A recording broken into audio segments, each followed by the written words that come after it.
Hey, what is up, everybody? This is David Stephen Patterson, your boy DSP, and my co-host Neil Lebovitz, the Headhunters Wow. and Boxers, talking Lebovitz, you've never, ever said that. Ever. I do that out of respect, Neil. I respect you now, finally. Why? After all Why? these years. What does our Jewish people say? What makes today different than all other days?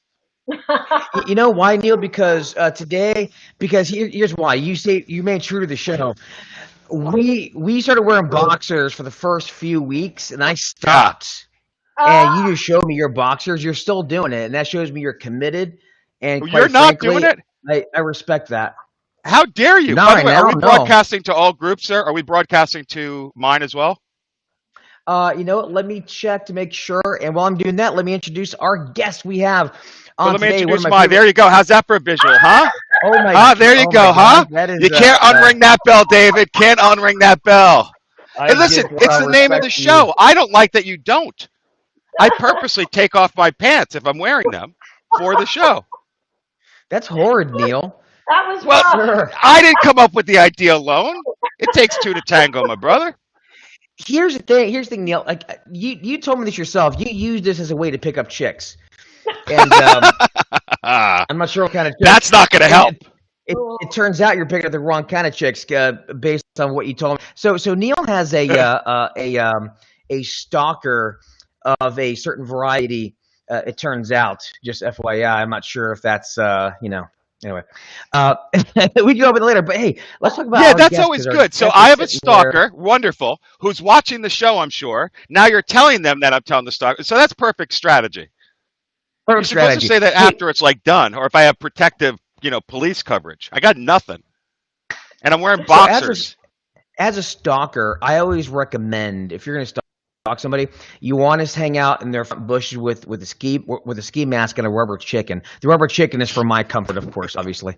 And but with that said, let's talk to Karen Sturgeon. Karen is actually a client of mine, one of my favorite people. She is a firecracker, and she is awesome. So Karen started off as a solo producer, way back when, and she built her firm from scratch, from nothing to where it is now, and she's actually gone back into producing. So heck, with that said, let's talk to Karen. Karen, say hi, and let's hear about you. Buddy. So Karen, what's your deal? What's my deal? I am wearing boxers. Let's see them. Show us the putag. The putag. Okay. Oh, wow. Man, all right, guy. Wow, look, like you are. I like it. A lot of people don't know Danny Cahill was totally nude last week. So he was totally naked underneath his shirt. Yeah. He had his Cahill peenie. Not to be confused with the DS penis. So, Karen, is this inappropriate? Show us your boobs. Can you lift up your shirt first? Sure. Her husband is watching, sir. Oh, sorry. This guy. I'm not watching. I forbid so Karen, tell us. So just so the audience knows who you are. All right. Back to business. Tell us a bit about you, because we want to hear a bit about your history, and we'll go into that. But I'm sure many people want to hear how you came to be. What's your origin story? With my stuff, right? Okay. Origin story. Anyway, back in the 90s, remember the 90s, guys? The 90s. That's when I started, back in the 90s. So I gave away my age, but that's okay. And I was in an agency, and we would do restaurant managers. And so we would take them from Wendy's, and we'd put them over at McDonald's. We'd take them out of McDonald's, and we'd put them in over at Long John Silver's. Wow. So you did none of the upgrade ones? Like it was literally all. That sounds like fast food. You didn't do like Bennigan's or Olive Garden. None of those. I moved up. to Applebee's. And, all right. You know how you know when you've made it in that world? When your clients sing. No, when they sing happy birthday to the people and all staff get together and go out to the table, that's when you've upgraded. They don't do that at Wendy's and the others. They do that at the Applebee's of the world. That was like rough going, let me tell you, because it was before the day of the internet. and we would put ads out into the paper, and then they would all, and Monday morning, they'd all be like lined up down the hall of the office. You come in, you get in there, and then you'd have to interview them in person, one after the other, and then you'd bring in the manager from Wendy's, and we'd go back, and then we would bring in the candidates that I had interviewed first. It was a grind, just how funny were those days? You remember I started also when in '88. So we didn't have fax machines, right? We had messengers. God, Neil, you're old. I'm so old. It sucks that I'm so old. I can't believe it. But we had message. I am that guy, right? And all that stuff. We would take the Wall Street Journal. We were in the New York, and we'd literally cut out. They'd cut out the ads that were related to ours, and the admin person would paste it with that glue stick onto the page, and that would get Xeroxed, which is what they called it back then too, and passed out to all of us for our lead calls. Right. At least wow, things stuck back then, and I made $1.80. I tell you. All right. I'm not near as old as you are, Neil. Boomer. Gen X right here. What's up? The forgotten generation. But I will say this: when I started in staffing, so I always like to tell the story because this is like, it's my version of I walked uphill both ways in the snow. We were thankful. So I started staffing doing day labor for a company called Labor Ready. And we'd open up shop at 5 o'clock in the morning. You have a table full of work tickets. You have some homeless people milling around or whatever, drunks from the night before. And so our recruiting basically had a list of workers that we had that had applied to us, and we just were calling them, can you work? Can you get here? Do you have a car? And that was literally what we did for about 3 hours from 5 to 8 to get all our tickets filled. But they didn't do drug tests back then, right? They didn't do drug tests then, because now they'd all fail. I'm not to say they all fail, but it's so hard that world. Oh, they'd all fail, 100%. No, I had this one guy named Shoeless Joe. Anyway, I'm sorry, what was that? No, Karen, could you please be quiet so David and I could talk? You keep interrupting us. I can't get my camera straight after I was showing my third wheel, man. You're trying. That's an excellent angle of your nips. You don't want to see those old dogs. Like, go ahead. You know what? Don't paint that picture. I lose clients every time I do this show. I don't know why I do this show. Why? I'm bleeding clients as we speak. Are invited. Okay. All right. There we go. How's that? Well, all right. So Karen, so way back when. All right. So when did you start actually like real search? Well, so here's the story, right? So there's only so much messed up managers that you can take, right? And I had just like maxed out on that. And I had this old school boss who, back in the back, there were those guys that were placing engineers, right, over at Procter and Gamble, right? And so the guys were in the back placing engineers at P&G. And what do you mean in the back? I'm picturing like that old like pinup girls and shit. What do you mean in the back? Well, they were in the back offices doing that, and the girls were up front. In the front, they were like doing the restaurant managers as they would come in, and we'd have to interview them in person. I guess they wanted the girls in the front. I guess like a Hooters, just like a Hooters thing going on there at the engineering place. Really, I didn't even like pay any attention to it. It's like I just needed a freaking job, right? So but the fact you had to wear like a bra and like panties to work, that didn't give it away. That didn't make you like, something's going on a little weird here. I knew this was going down that road. I knew that would go down that road. No, but we were in the front. We were placing restaurant managers. The guys were in the back placing engineers, making like 4 times as much money as we were. We would get like $2,000 on a restaurant manager. And of course they would make like 15, 18, 20 grand on engineers, right? And everybody's just kind of going along with it. And I got like fed up with everybody, like, not passing a drug screens or not showing up on the first day of the job or, all that. So it's it to know, but in all seriousness, so that's the segue to you getting into becoming like the engineering queen, right? So that's pretty cool. Right. So you just decided to take the plunge? Like wow, I'm going to do what they're doing? I had no intention of starting my own business. I went to my boss and I said, hey, let me do that. I'd just rather do that. I would need to make more money, and it seems a lot more interesting. But, Karen, but a lot of people don't want to know. Talk about how you did it, because your niche going into plastics, right? That's where you started, if I recall, right? So you went into Yeah, plastics engineering, and yeah, there are people that need to change their niche, and they're yeah. worried about where they can go, and anything technical, it scares the bejesus out of them. How do you go from, and I'm not being at all facetious, how do you Right, go and right, explain this from placing Denny's people to that? right. And what's the key? Do you fake it? There was Would you have to no, learn? What'd you do? listen, this is the thing. That's a story in your head. It's all crap. It's not true. You don't have to know anything. dude. I'm the Dude, perfect example. I went from placing late laborers to SAP. You're right. You So don't and know. But I'm not a you guys smart had to man. learn. Like, how'd you do it though? How'd you Well, learn it? Just fake it till you make it about the let me candidates. All right. So I mean, that's I how I went to did the it. boss and I said, I'm going to do engineers now. He said, you stay up in the front, do what you do, 20K a month. That's it. I said, don't worry. I'll keep my 20K a month on my restaurant managers. I'm going to show you that I can do something else. Kind of, at lunchtime, at the end of the day, early in the day. Well, I went to the library. Remember the library? I went to the library, and I'm in Ohio at that time. And I wanted to know, where are the jobs in Ohio? What's the biggest market where are all the employment going on in Ohio? And it turned out at that time, the biggest employer in the state of Ohio was rubber and plastics industry, right? I said, that's it. I'm doing plastics. That was it. That was it. That was as simple I was as more concerned with the rubbers the manufacturing rubber in the '90s, but that's part. yeah, A little bit of latex there. So yeah. I told the boss, I said, I'm going into plastics. I'm going to do plastics engineering and I'm going to do that. So he fought me. He said, as long as you keep your 20K a month on your restaurant managers, you're, whatever. He didn't think I could do it. So what I would do is I got, remember the old Thomas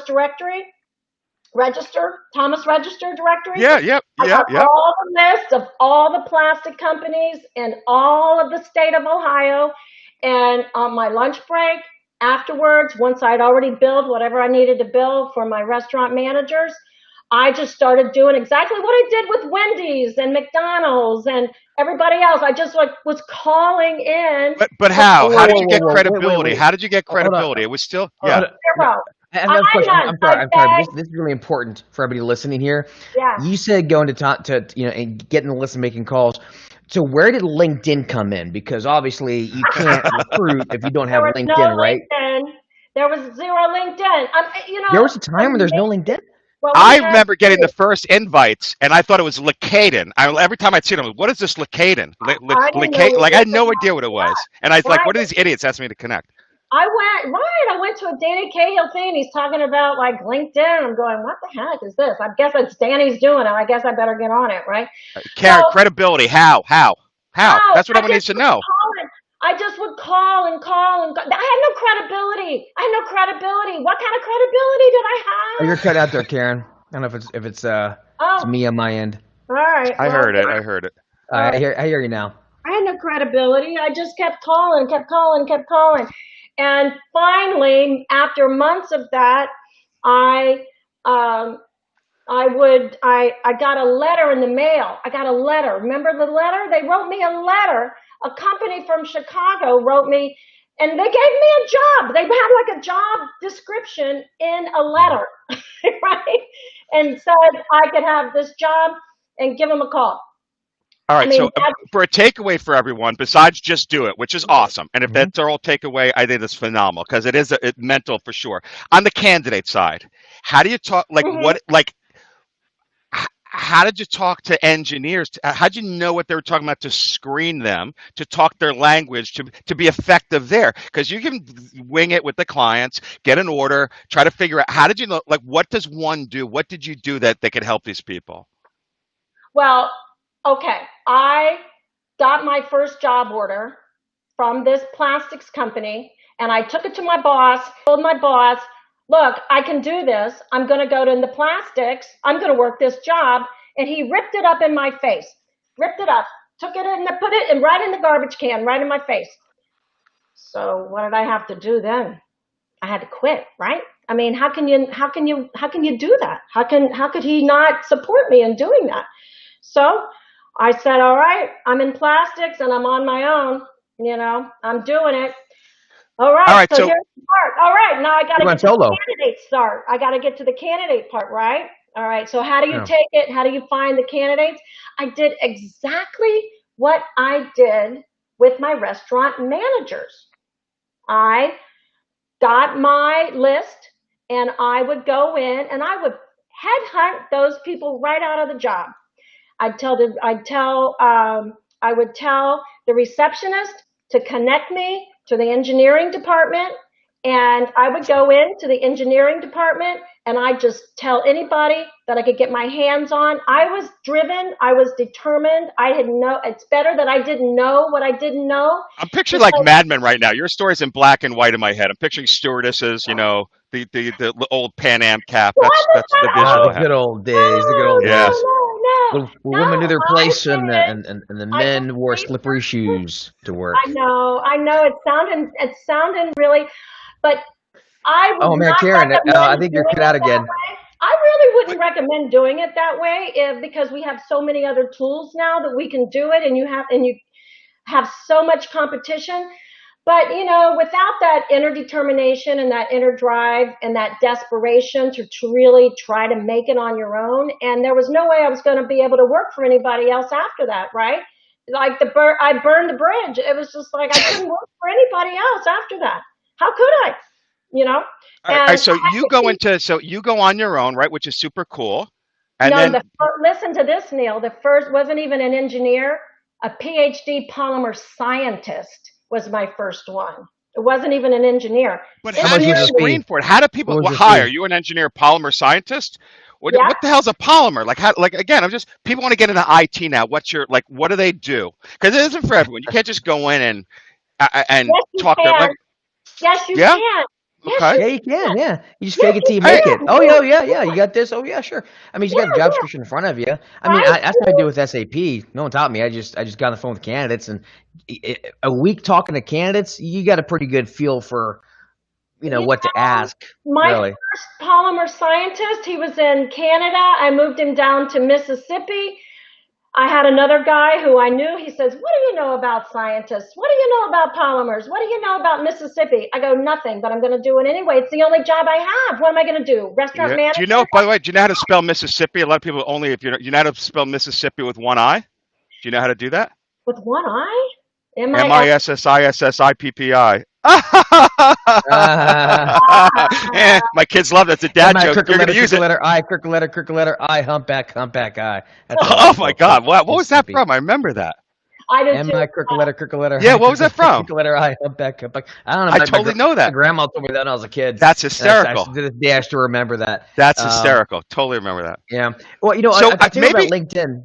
Well, why would you also do LinkedIn? So the whole LinkedIn thing, and Michael G. Cox posted that he LinkedIn came in about 4 or 5 years after he got in the business. I will say, when LinkedIn came out, I don't know if you guys remember this, but I remember when the job boards really became like a big thing, and it was going to be the death Right, of right. recruiting, and then the LinkedIn came out, LinkedIn, the and that was death going to of be the death of recruiting. recruiting. oh, Right. Yeah. classified ads came out with deals on Wall Street Journal, New York Times. That was going to be the death of recruiting. On sites was going to be the death of staffing agencies, right? How come Always, Bullshit. recruiting's still always. alive? Isn't that weird? And Yeah, staff, all of it, right? Everything's the Yeah. death of it. Yeah. right, Yeah. right. Um, I well, made sorry, more Do you Dave. Go think? ahead. money when I I don't didn't want to get interrupt you there. I actually made more money when I didn't have all that stuff, to tell you the truth. I worked harder, but as a solo, I, I wasn't nickel savvy, but as a solo, I made more money just making placements. But why did you stick with plastics? Why did you stick with that as opposed to doing? See, what I like though, and about the two of you, is if you're going to fake it, pick one thing to fake it on, so your learning curve, in my opinion, Right, goes right. up massively higher, right? I, Like so, both of you have that. I've never been out of plastics. I've stayed in That's plastics. key. I just filled 7 PhD polymer scientists just this year, and I'm telling you, I know a lot more about it now than I did back then. Wow, that's But 1.2 polymer scientists per month average. just Sorry. about, Yeah. yeah, yeah. Yeah, I got back on the desk this year, and that's But exactly I what think I that's the key takeaway also, right? These niches, if you, especially if you're going to go into something technical like that, like you learned it, like you're an expert in plastics for all these years. David, if you went into everything, David, in IT, how much longer would it have taken you to get 100%, really 100%. great at all of it? Now, and also, something else to think about as well is the fact that people tend to procrastinate and analyze. It's the paralysis by wait, analysis, as they wait, say, they'll never do it. where yeah, and so there's always, well, I need to learn the industry, I No, need to get my business plan together, I need to do this, as opposed to one thing that I did was I just went and just jumped off the cliff and figured it out and got on the phone, and I looked stupid for sure, that's crazy. but I just did it, But you and always, David, did SAP from day one, just that, or was that accidental? Because that's where the orders first came in, and then it just Oh, rolled. yeah. So funny about that. Actually, I started off in insurance originally with MRI. When I got into search, after a couple years in that, I didn't want to deal with a non-compete, so I went into SAP because I had a buddy who was doing SAP consulting, and he tuned me onto it. And the reason why I picked SAP is because it fits with business. So you can have like the finance module, the bigger to pay module. You've got, procurement module. So you've got these different like business type modules. So it kind of fit with business. So it was easier for me to understand. Mm-hmm. But yeah, just stuck with it and went through 9 offers before I closed my first deal. But I I don't was think too there's any stupid and way to desperate to really give do up. this without that strategy. Well, I think Hmm. especially in today's world, when you have lots of specialties, lots of niches now. In the 90s, specialties existed, right? Right, Hmm. But you didn't right, have a lot of, like, you were one of the first, I would say. I don't remember hearing a lot of, I'm a engineering plastics person, right? exactly, right. That's pretty advanced at the time. I guess I'm really glad that I didn't know what I know now, because if I knew how hard it was going to be, I probably wouldn't have done it. So it's better not to know, because once I got into there and once I started, really working it, I saw how little I knew, and what it was going to take to really keep going with this. And I needed to have, but I just kept going at it, and and I just got so much work coming in that I had to really learn about really and I lost a lot of deals. I was really, so then I hooked up with Danny Cahill and Top Echelon Network. I started doing a lot of split placements, and from there, I really started to kind of figure it out as a real business, as opposed to just, let's just make some money. Let's just Right. get on So the could phone you and make flash some money. forward for everyone? So they want to hear about the growth of the business too. So you Right. started it, you Yeah, hired people, hiring. and it went up to where? How many people Mhm. did it? So, and then we'll go back. So where Okay. did it go up to? How much, how Well, big did you build it to? Then tell everyone how and what well, happened. the maximum people we've had on payroll has been 16 people. That's the max. And then Okay. we That's a decided, lot. that's a Mhm. lot of people, and I didn't do it alone. I married my husband in 2006. He joined the firm in Wow. That's 2000. old for, what were you, 50 then? No. Wait. Just He kidding. he You're, he No, married he married the boss. he married the yes. boss. All That's a right. good, All that's a, right. that's So a go ahead. good So career it's just strategy. you. That is You a go with solid him. career Now everyone strategy. wants to know this. They want to know, how did you scale it? What Okay, so happened? How? I'm solo for 6 years, from '99 to 2006. I hired my first recruiter in 2006. Now it's me and another recruiter, and I got a little assistant. So there's 3 of us, right? So then I married my husband in 2006, but he didn't want to have anything to do with the business. But he could see that this was like a real business, a real If money. it was the other way around, it would be called a gold digger, is what that's called.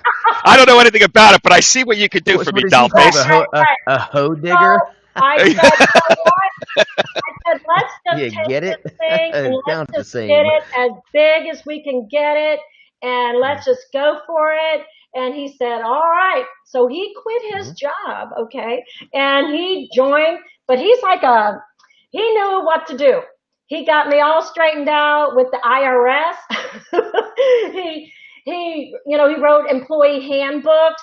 He figured out a structure for the hiring and set up all these systems and processes for that. He got with the payroll companies. He got all the insurance. He got all that business stuff straightened out.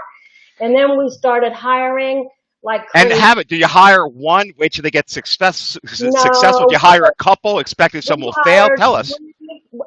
Our goal was always to hire 3 at a time. And why? Why? Because if I'm going to train them and I still have to work a desk and I still have to train them on what to do, isn't it better to train 3 rather than 1? And then, how do you afford it? How do you afford it? You're not scaled yet. Well, we found a way to afford it. We found bill more, right? I mean, you bill more. You get back on the desk, you bill more, and you work your ass off. Placements. I hired 1 recruiter from there, and between the 2 of us, we were able to actually get in, and we got a little bit of financing from the bank. Paul figured in those days, imagine, yeah. We got a line of credit. And, Paul figured it out. We did a whole business plan. We went right to the bank. Now I'm legit. Now I'm really doing it right. You got to write a business plan. The irony is now you'd have a tough time getting a line of credit, right? With your business now versus then. That's the irony. No, all joking aside, right? Well, did you hire them for less money, Karen? Did you pay them less with more upside because because could you afford to compete against the big people? Like, what's the strategy here for people wanting to do this? They could learn from you. Some tips. What I did is I just, I had gone to Danny Cahill. I went to his owner manager retreat. And did Danny pay you for it today? Like, this is the 5th time you brought up Cahill. Not once did you bring up DSP or my back office. Not once. Well, once I get Neil has a bone pick with Danny. See, Danny was gunning for Neil's spot last week. I'm angry. Because you saw the show. And Neil's a bit. I am, and now Karen's mentioning him. I'm like Cahill sensitive. Oh, I'm sorry. No, it's just really no. It doesn't. It hurts. It's hurtful, Karen. I just took his. I took what he told me to do on how to pay people, and I just did it. I just took. Which is what? Tell everyone out there that doesn't know. What'd you do to get them? Is it more risk reward? Look, I'm going to give you a little bit less here, but you got an upside. We're boutique. I'm going to give you really good commissions versus the others. Like, is that kind of strategy? I gave them a low base at that time. I don't know.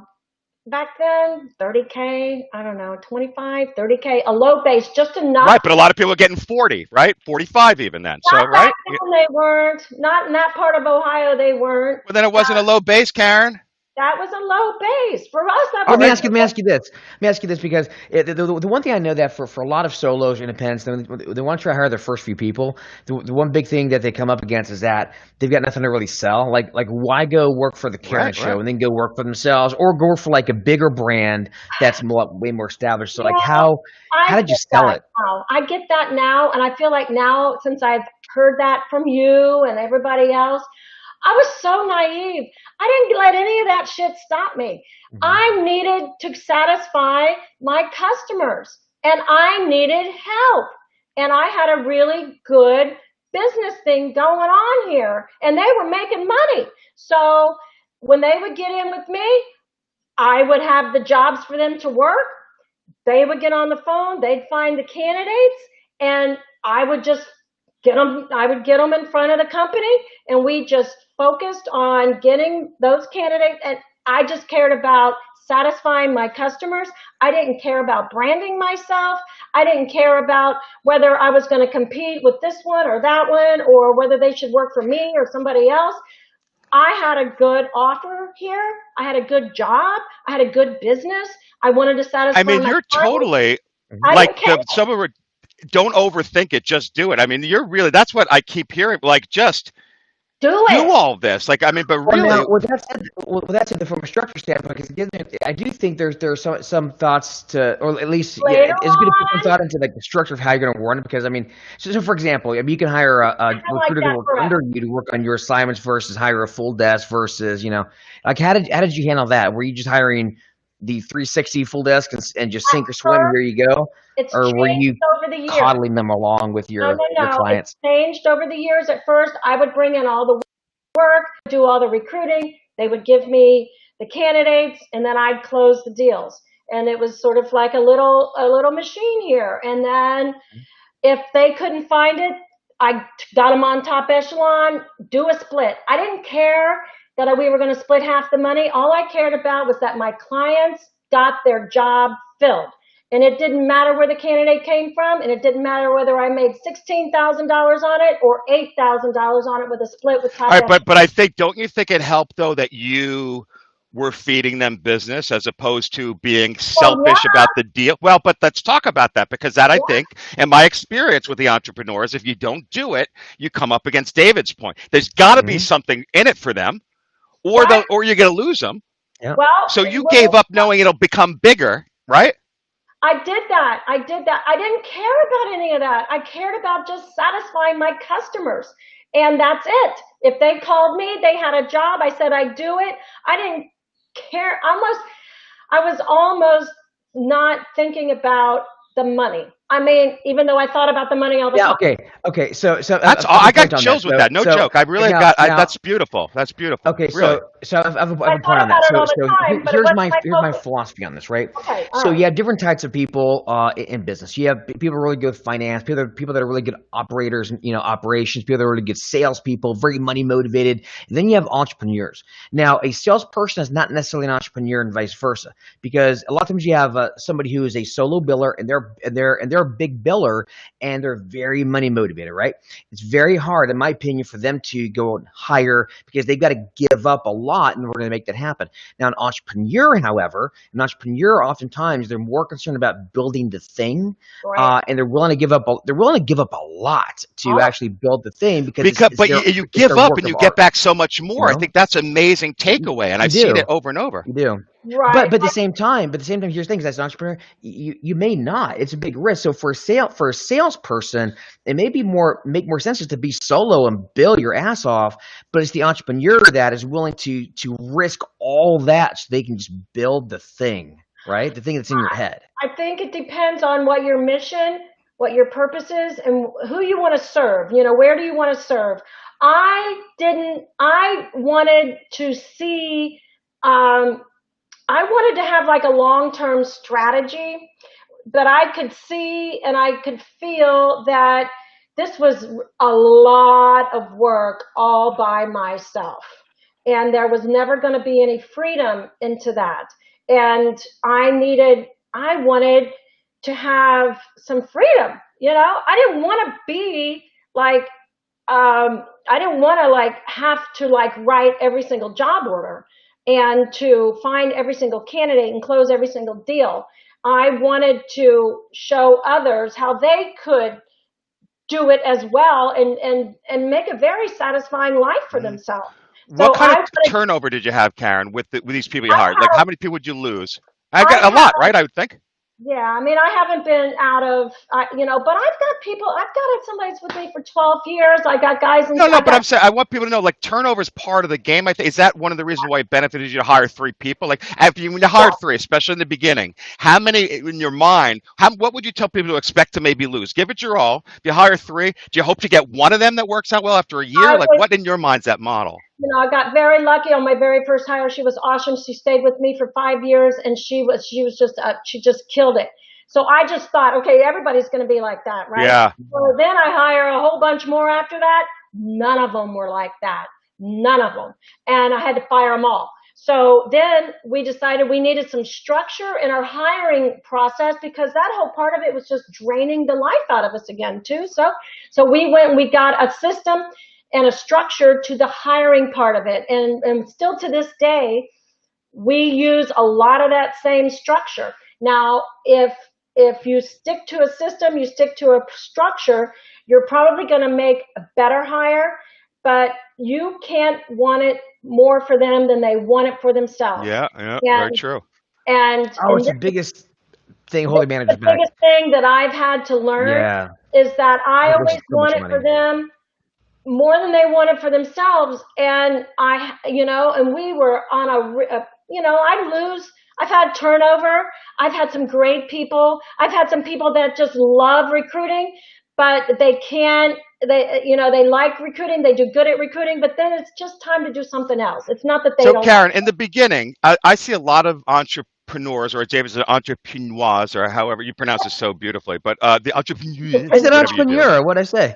But penure. No, I'm it says that, not but that's the correct way. But no, it entrepreneur. says that. Entrepreneur. But so Karen, I see a lot of the entrepreneurs will set a wrong bar because they expect people to be like them. And no one, by definition, they're not going to be. Nobody can be. So in the That's beginning, I found even I was very harsh on people. And no one, like, you go into be an entrepreneur and all these things and grow like that because you have something special that the vast majority of people won't have. So how did you learn to accept a reasonable compromise? Wow, that's a great question, Neil. And you know what? Which is rare from Neil. I was just saying that. Yes, I want to be quoted on the right. Everyone's quoting David, and Karen says it. David says this. Another quote with David. Not one. Could someone quote me on there? Someone quote me on there. Dash Neil Lebovitz. I'm fine with that. Even write anything. I want to be quoted. All right. Anyway, I'm sorry. I don't know. You know, I always wanted more for them, and I think if I ever don't want it more for them than they want it for themselves, I don't think I want to do it. I want it for them. I serve the people that work for me, and if I serve them, and that's what my only advice would be before you hire anybody. You know, don't just, if you're not willing or you don't think your head or your heart is into it enough to really want to develop them, to grow them, to work with them, to nurture them, to support them, and that your whole heart isn't in it to serve them, to make them better, just don't do it. Go get some more jobs and make some money and make some placements and wait until you really want to serve the person who's going to work for you. This is the biggest lesson that I've learned. When I stop thinking about what's in it for me, and they will always disappoint me. Always. We know. So my thought on that. So I have a thought on as far as making sure the person that you hire is the right person for the job. So my thoughts have kind of evolved over the years. But as I mentioned, an entrepreneur isn't really a salesperson. I was more of an entrepreneur than a salesperson. I had to learn to be a salesperson because it was necessary for me to succeed as an entrepreneur. I'm not an operator. I'm not a finance person. I'm not an entrepreneur. An entrepreneur. Yeah. But the problem is when you hire somebody, like, so you're solo and you hire your first person. What do? You look for somebody to look, I'm successful, and hire somebody like me. And what you do, you hire an entrepreneur, right? And they need to be a salesperson because they're going to go on down and do their own thing. Or conversely, you say, well, I'm pretty disorganized, but this recruiter here, man, they're so organized. They got everything. Well, they're probably not a very good salesperson. And so it's you need to hire for the role. Like if you're hiring a recruiter underneath you, maybe it's better to have them be a little more organized. And so I found that if you start categorizing people like that and looking for those markers, like, okay, this person's going to be better for this role, but I can't hire an entrepreneur. I got to hire a salesperson. I think people start thinking like that, you'll have better success hiring, right? Oh, stop looking for another you. Ding, ding, ding, ding, ding, ding, ding, ding, ding, ding. Do we have any music, David? Do we have the music ready? No, I don't have any news music. Oh, I think I'm supposed to send you a video. Hiring funnel. What news? Breaking news. What's the news? Okay, but actually, hold on news. Let's talk about Karen's hiring funnel real quick because it's really, really cool. I want her to share. We could always do the news, and we don't have a big news week anyway. Do I have to change the background? You like how big we're getting? We're like high tech. I got a news studio and everything. Yeah, it's pretty crazy. It is. Yeah. With our one sponsor. Yeah, well, it's the money we've made on the show that we've been able to reinvest. That's the key, guys. We reinvest every dime we make. Is it not true, David? Every dime goes back into the show. Every dime we owe goes back into the show. So Karen, tell us about your hiring funnel because it's something that Karen. So Karen's a client, right? So I've been with her as she's gone back onto a desk and has been really leading from the front, and so she is greatly expanding her firm, which is already a good size as it is, and so she came up with a really interesting hiring funnel that I know you don't want to let out all your secrets, but maybe a little nugget or two. There's no secrets, I'm constantly, because of you, Dave, so much for all of, that you've exposed me to. I'm seeing, some of my stuff is a little old fashioned and we hadn't really. Well, I know, because let me ask you, learned it from Danny Cahill. No, Well, Danny taught me about the funnel. I know, right? I know. I just stop. I went to all the trainers. I've been to. I even watched your old videos on even. I Oh even wow, watched this is your old Out of hurtful pity. today. She's out of pity. Right. I remember. I was so low. I even watched your stuff in the day. That's rock bottom. That's when you know you Oh gotta wow. go get a trainer rehab. Yeah. And I grabbed from everybody, and that's what I'm doing with David DSP. I'm just grabbing all his stuff, and I'm just, You trying definitely it have out. a certain. You have a certain DS penis for sure. Do I? Oh, yay. Yeah, Okay. definitely have some Don't DS tell me penis. anything. No, Yeah. no, we rewrote our playbook for hiring, and we updated that, and we constructed through David's influence, I guess, a job invitation full of videos and all kinds of testimonials from our employees. And it was a job invitation as opposed to a job description for an associate recruiter. And then we took, another piece from what David taught us to use Sales Navigator, and we pulled up a list just like we were going to recruit for one of our clients. And in the Tampa Bay area, we're also neighbors too. I didn't tell you that. No. Aha. Uh-huh. And I see a certain glint in each of your eyes, as if something might be happening that we don't want to share with the Boxers audience. What are we going to call them, David? By the way, the Boxies. We got to come up with that. Our people who watch the show. Boxers, I Girls. suppose. No, we'll come up with something good. Like Katy Perry, they're kitty cats. We're boxy boys, boxy gals, boxy whatever. We'll think about it. Right, you guys need to expand. You need to have more girls on the show. That's we do. I think you need to expand, but I think that the reference to your guys' underwear is a little bit of it's a little sexist. I gotta tell you, oh my god. It's the show, and those are boxers. They're boxer briefs. They're boxers. Anyway, so David wanted Animal to says boxy sucks. It does suck. Animal will help us. Animal will help us. Yeah. Anyway, He's the pro. Anyway. What was the question? Oh yeah. So, but the funnel. Well, the interesting thing is that you're treating the recruiting like a marketing function. Now, I mentioned this on a podcast a couple of months ago. You treat your recruiting. I mean, what do? We pride ourselves on recruiting past the class. Yet, what do we do for ourselves? We can't recruit our own. Indeed. Treat it like a recruiting campaign, a marketing campaign, or what have you. In fact, I would even say, heck, for those folks who are really looking to continually expand your firm, get your database of recruiters off LinkedIn or whatever, get their email addresses, start advertising to them, like just constantly pushing content towards them. So you have like a warmed up pool of people you can pull from, not just when you need somebody. Right. But that's, look, we got at the end of the day, we got 1,600 out. All right. We funneled them down, and we're going to make offers. We talked this morning. We're going to make 2 offers next week, and I still got 2 final interviews coming up next week. I'm hoping to hire 3 or 4, but we'll see. Well, I will say this before we do the news. I keep hiding Karen's face every time I show a comment. I want to hide Neil's. So I do have a question to all 3. For new entrepreneurs starting in recruiting, should we invest in a lead generation group like Tash Rizzo? Ding, ding, ding, ding. I swear to this gotta be like, I need that hook that they do in the Bugs Bunny shows with the hook on it and the pole. Like it's news time, like 20 minutes ago. The show's over at 10. Okay, let's do it. Yeah, we keep talking. All right, so let's talk about the news. Neil, I have a question for you. No, I'm not going to be your What's news going on bitch. in the news today? No. What's going on in the news today? Now you want the news, brother. What's going on in the news? I want to hear your news bits. Yeah, I want to hear all your bits. No, I said I'm not your news bitch. Bitch. Oh, no. I respect you, Neil Lebovitz.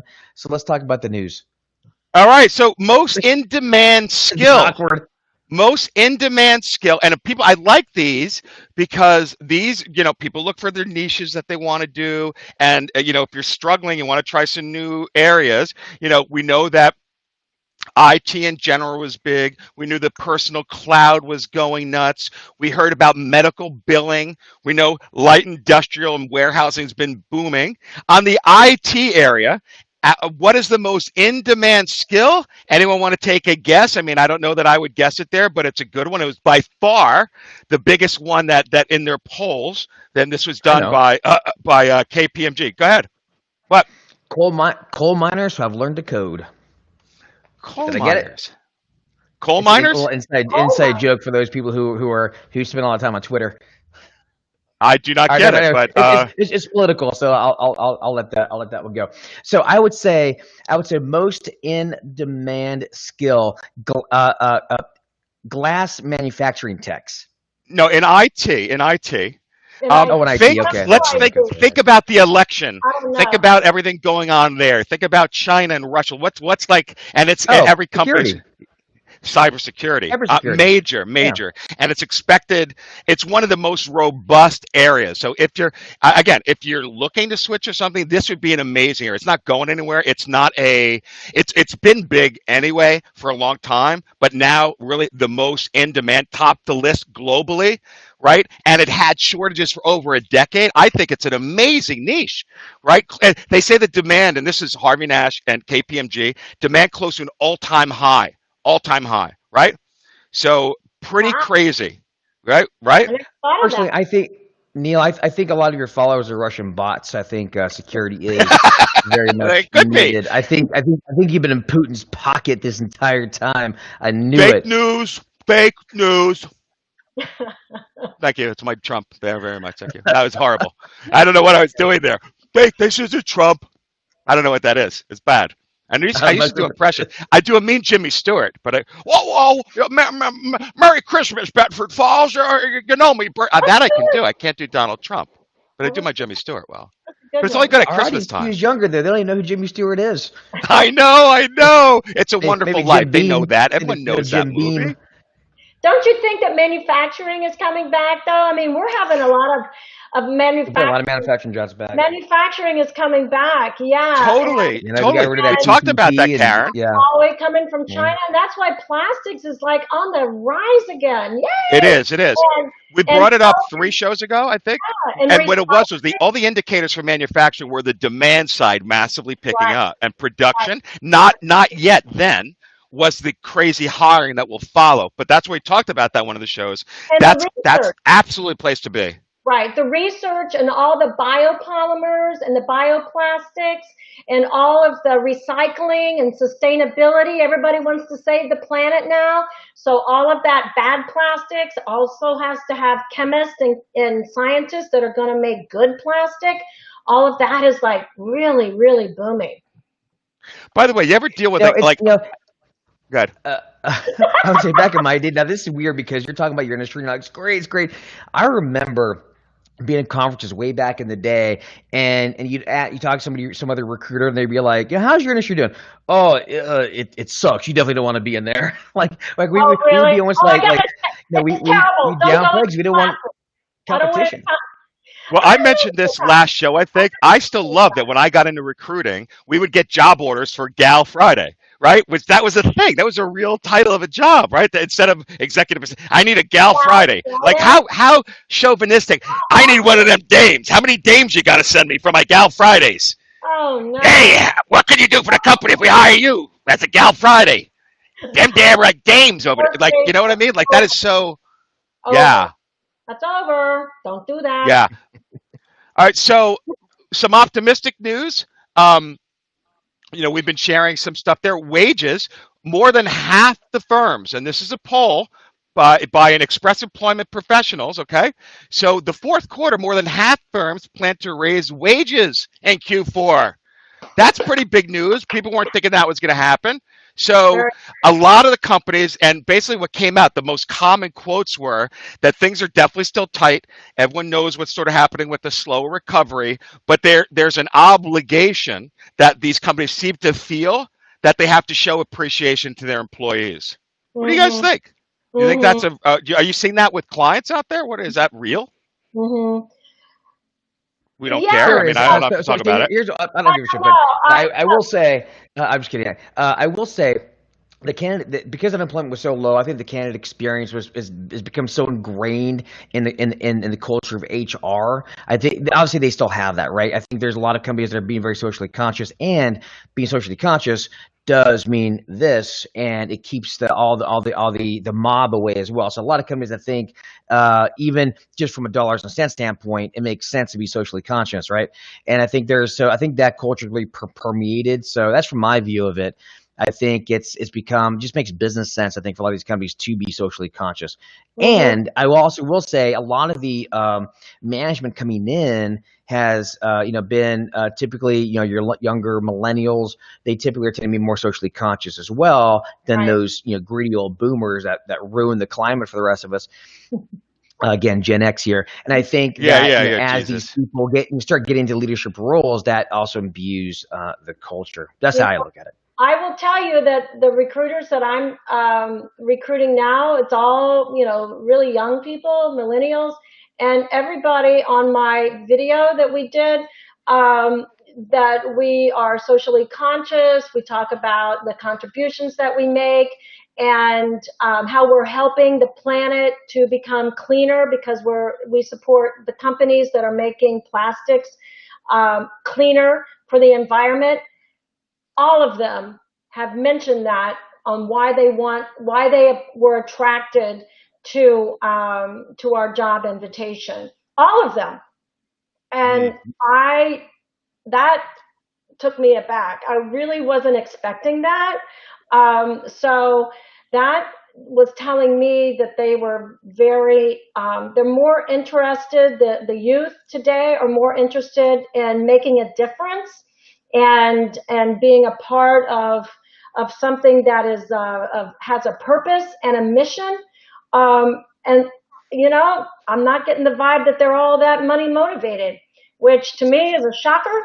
But I will counter that point with this retort. Now you look at the flower power generation.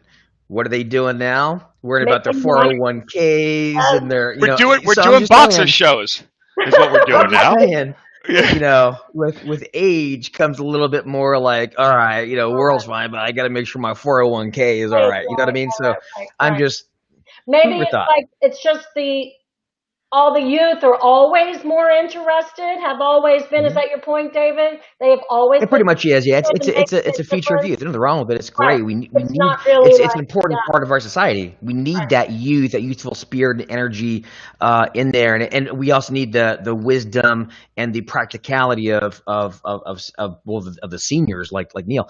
And so, and the good looks of the Gen X generation. And panties. That category. But it is important to have that. I think it's part of society. Like, you need a left and a right. You need the old folks and the young folks, and you have that balance there, right? They balance each other out. Yeah. So when you open up when you bring them in, though, for those that are recruiting, you really have to put up when you get them in there too. You can't just put it in a job invitation in the job description. Your culture has to also support that. Once they're in there, they have to see that you're not full of shit, that you mean it. And you know what, Karen, as a big compliment to you, a lot of the chat stuff going on the side, and as we're wrapping up the show there, no, you've been quoted nonstop, which is awesome, right? And people were basically saying, don't do the news because it should be a filler when the guest is weak, which I'm a little offended at because I'm the color news guy and I do my research for it, but that's totally awesome.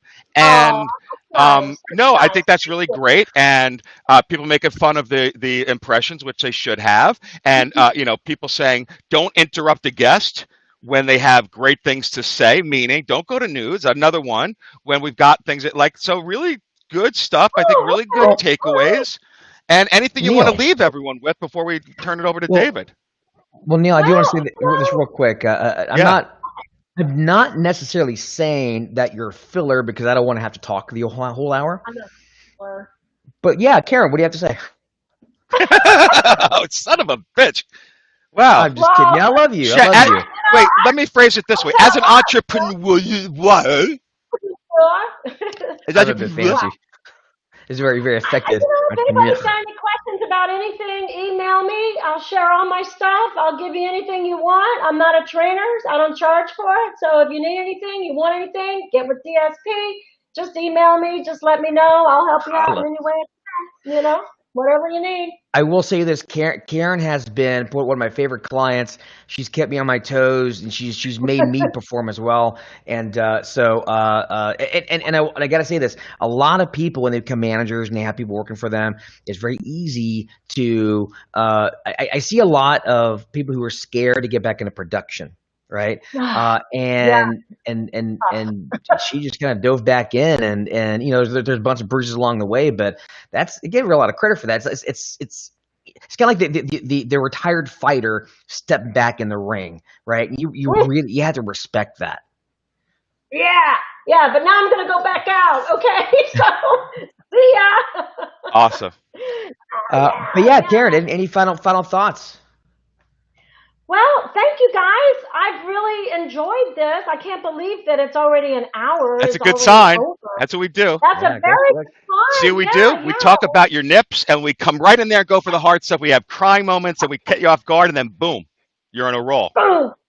We disarm you. Hey, don't show. Why did you do that on purpose? Lost the last sponsor, Neil. Oh my goodness! Stop it. Sponsor. All right. Nice. Hey, so, that said, I guess, Neil, do you have anything that you want to add in there? Anything you want to promote? Anything you want I don't. Next week we'll go live. I'm launching my entire Boss back office staffing solutions. We're having a real launch with the full technology platform. It's going to be amazing. And we have big news for DSP and I. We got some big news together, don't we, to share next week? We're having a baby. Who's the pitcher? Who's the catcher, David? I think that goes without saying. No, come on. Tune in for next episode to find out. We do have a really big announcement. It's actually a joint venture between Ben Nader, Neil Lebovitz, and myself, DSP. And so stay tuned for that. And then for me personally, I actually have, hopefully, I've been trying to get this app out forever. And I think I should be able to get it out for you folks, a free app called the Pocket Headhunter by the end of next week. But that's one of these things I've been trying. So yeah. Awesome sauce, man. Big week next week, everyone. Big week. Hey. Big week. All right, everybody. Well, thank you very much. I love you all of you, even you, Animal. Thank you so much for joining the show. Love Animal coming to visit us. I love that. Hey, you're our unofficial third co-host in the comments, I suppose. We'll have to have him back, actually. We're going to have to have him back again. I want him to be a repeat host. That was the one show that didn't record. We'll have him back anyway. I love the Animal. Yeah. Actually, speaking of which, you're going to be on, Neil. You're on the Animal when? Why don't you plug that date? No, it's November 3rd or 4th. It's that Wednesday at noon. On November 3rd or 4th, whatever that date is. Animal can tell you that. But yeah, I'm going to be on the Animal show. His show's awesome. If you haven't checked it out, check it out then. And we'll plug it beforehand. I need to get back on there one of these days, too. I need to get Animal. Wait, do we do it together? Animal, think if you want us together as the boxers guys, and you can then abuse us or go in deep. We can either do it individually or together. Your call. Anyway, we're out of time, so. All right, everybody. Thank you very much. I love you all, as always, and we will see you next week. Thank you, Neil. Thank you, Karen. Thank you, everybody. Bye. Bye. Au revoir, entrepreneurs.